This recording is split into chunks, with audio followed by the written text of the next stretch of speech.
Welcome back to Riding Bikes in San Diego.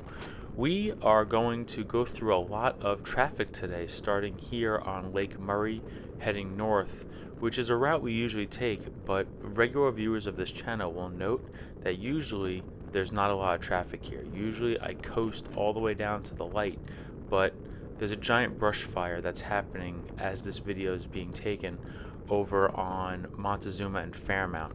It's actually in the canyon where Fairmount is, but I got some warnings that we shouldn't go through there, and it was a very big fire. There were calls to evacuate homes in Normal Heights, Talmadge, College area, all over the place. It's one road that connects north of the 8 to south of the 8, but because of that one road, I'm speculating that it's causing a lot of traffic elsewhere. There are only so many ways to cross the 8 freeway. Okay, it's a hard barrier. You can only cross. So we're at 70th and Lake Murray here. That guy wants to get in, but he's not going to.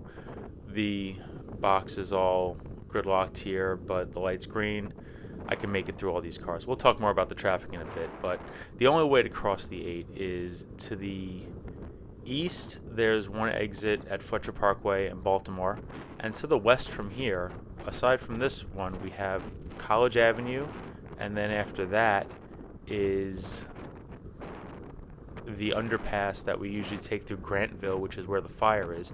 And then beyond that, we only have, Texas and Qualcomm, and then Taylor Street and Presidio Park, and then through Marina. There's not a lot of crossings on this, but one of those crossings being closed is leading to a lot more traffic. I don't know for sure, but I would imagine that they also cut down or shut down a portion of the 8 because there's a lot of traffic.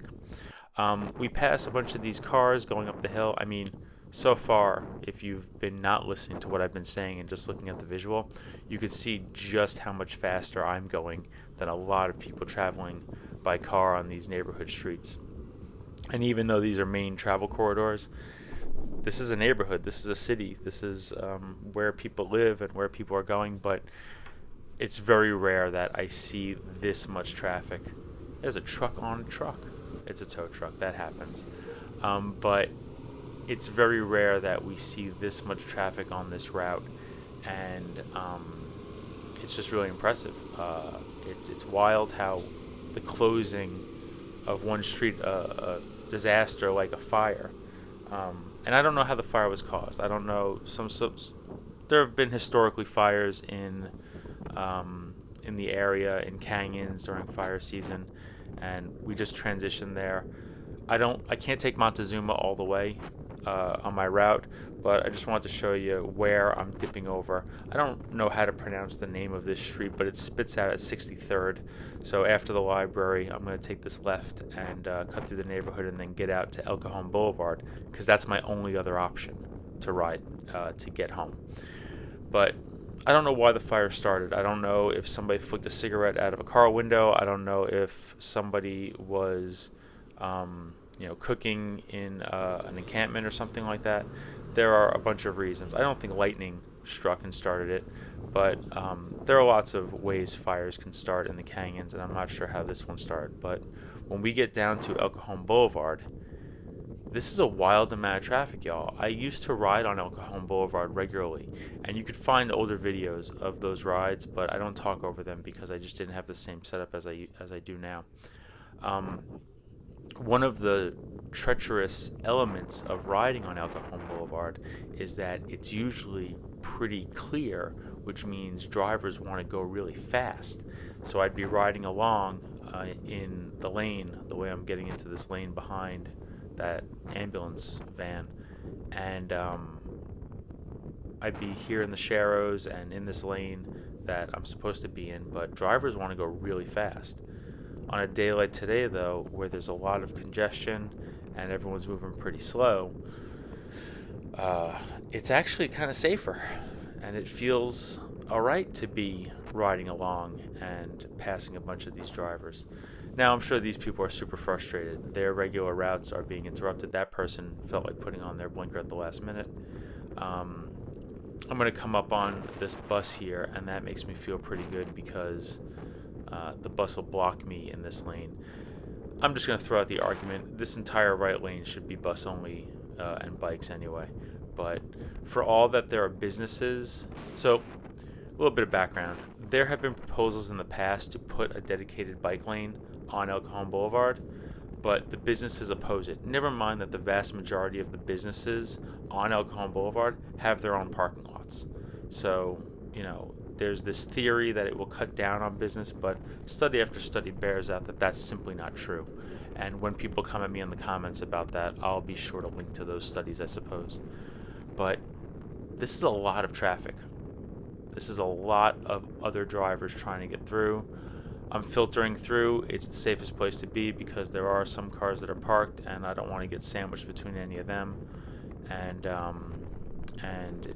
if El Cajon Boulevard were like this all the time, I might actually use this for my commute, especially going westbound. It's just a lot more downhills. There are some climbs, but going west, it's a lot more drops, and it's more comfortable.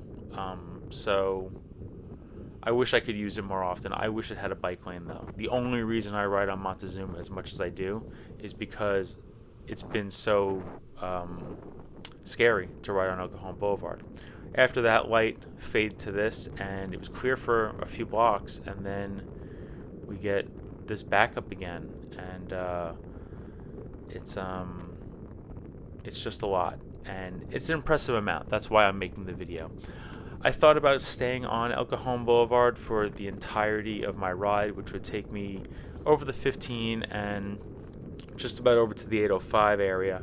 But when I approach this bus, I see that the road ahead is clear and there's a bit of a climb, and I just don't want to take my chances with people who are already impatient behind me.